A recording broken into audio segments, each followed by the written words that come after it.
So here we are, 2025. Let me ask you a question. Why do you think it's more important to save money in 2025 than ever before?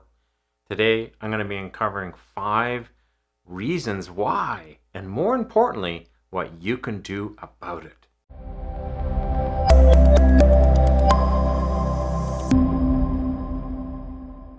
Hey, Frank Thomas here from Wealth Generation Strategies, and today I'm going to be talking about why it's becoming more and more important, literally every single year, to save money. Now, saving money has always been important as far as I'm concerned, but a lot of people don't realize that. I find that literally a very small minority of the population is inclined to save, even at a young age. I've seen people in their old age, they're scratching their head going, why is it I've got nothing for retirement?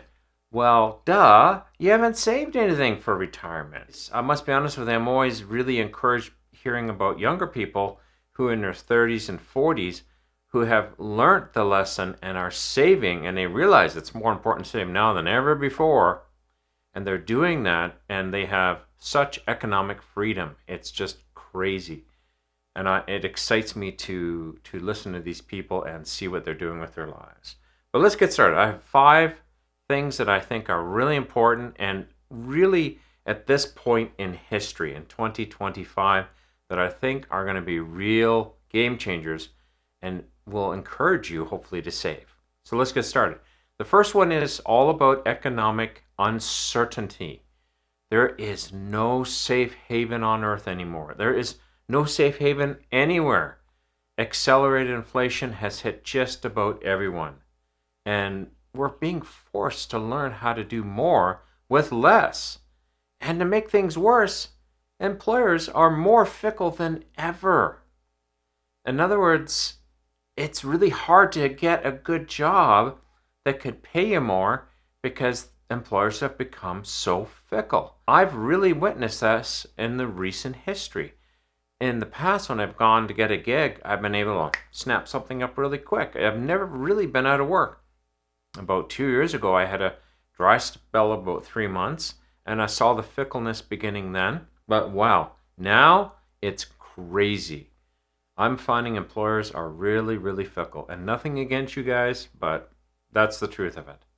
So what's the fix to this one? I have a short-term fix, and that's all about building an emergency fund. If you hit economic uncertainty, you have a secondary fund sitting off to the side that's there to cover that expense so it doesn't drive you into a place of debt. We want to avoid debt at all costs because, needless to say, as economic uncertainty accelerates, the cost of borrowing is going to increase. You're going to become a slave to those loans if you have to have loans.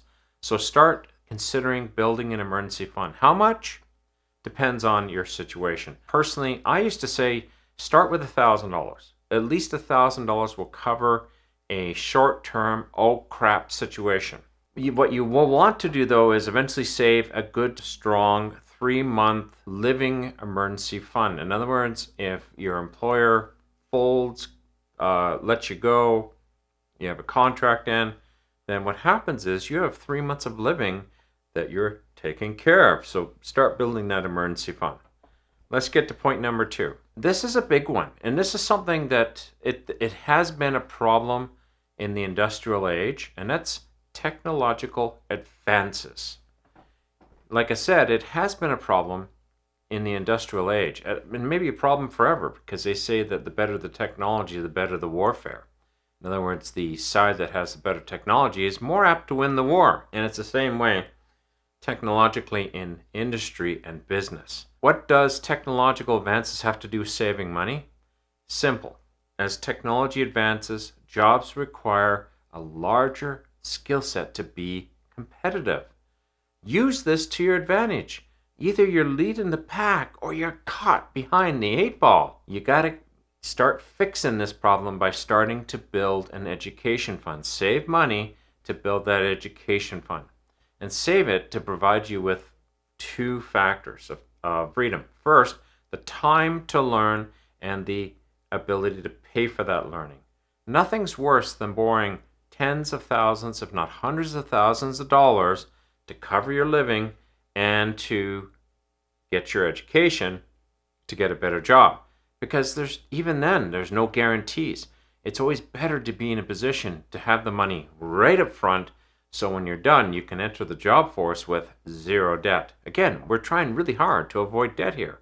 So start an educational fund sooner than later, and this is up and above your emergency fund. Point number 3, geopolitical instability. Wow, 2025, it's a big one.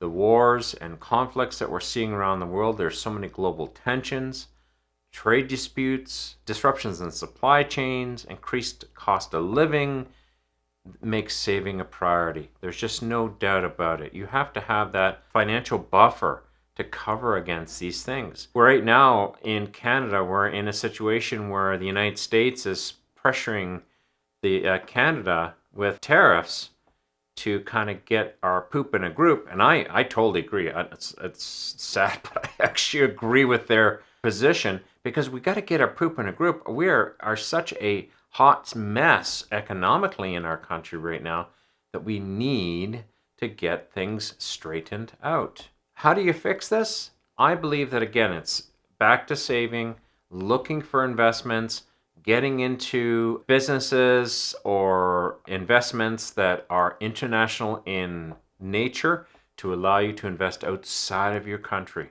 So in case your country's wealth goes to the toilet, let's say for the Canada-US, let's say the US is, the dollar is very strong right now against our dollar. So needless to say, our economic buying power is going down and down and down. I make sure I save not only in Canada, but I save a lot in the United States too. I have a large holding. It's a matter of fact, it's probably 2/3 of my holding is in the United States. So again, saving to the rescue. Save and invest into good long-term assets. And like I mentioned earlier, consider investing internationally. This allows you to capitalize on countries that are doing better than your own. Number 4, cultural shifts in financial responsibility. And this is, in my opinion, a big one. But before we get into number 4, consider subscribing and giving this video a like if you're enjoying it. This way, you'll know when I drop the next video. So, like I said, subscribe and give me a like. I appreciate it. Let's get into number 4. Cultural shifts in financial responsibility. There seems to be a trend in countries all around the world where the state becomes the protector and provider of the people. This trend has shown to be a long-term plan for failure.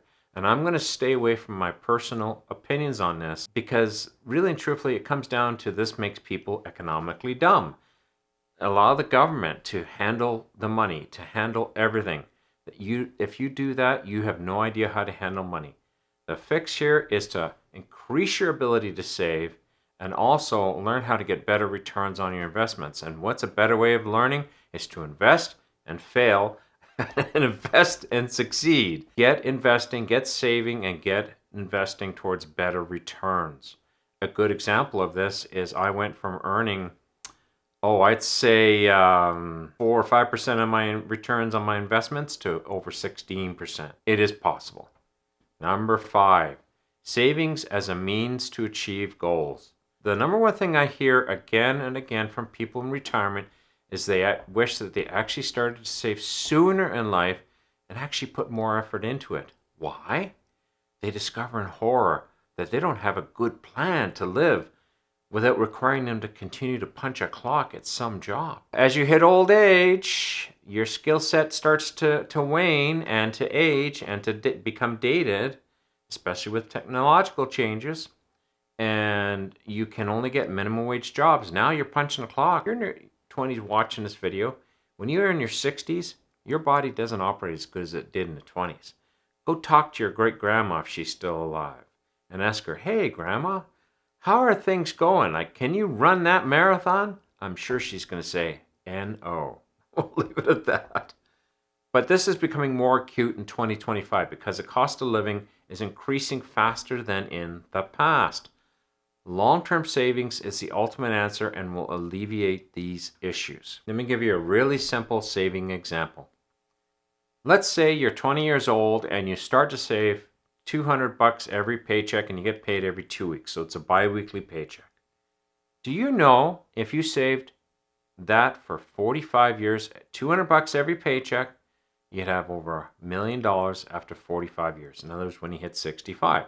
And this is only requiring you to get an average rate of return of 8%. Yes, I know inflation is involved in here, and is $1 million going to be worth as much then as it is now? No, of course not. But let me tell you a little secret here. As I mentioned a few minutes ago, I'm currently sitting at a rate of return of about 16 and change percent. That same investment plan is going to be worth close to $20 million at 65. Now, let me ask you this question again. Is $20 million going to be worth something in 45 years? I'm pretty sure it's going to be worth something. It's going to be worth at least $5 or $6 million in today's money, and you can do a lot of damage on that kind of money in an investment plan. So, just with a simple $200 every paycheck, you might say, oh, I don't have $200 to put aside. In the beginning, you might not. But put aside what you got, $50, $100, and plan to save more as time advances.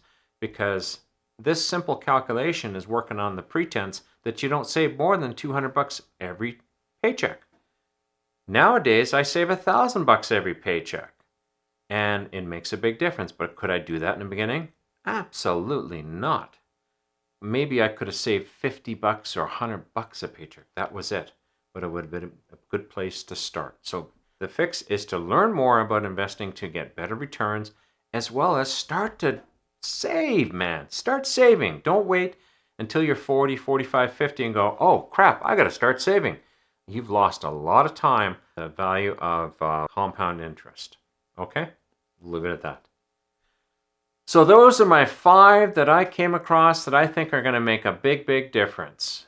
And now 2025, I think we're going to see a lot of economic shakeup in 2025.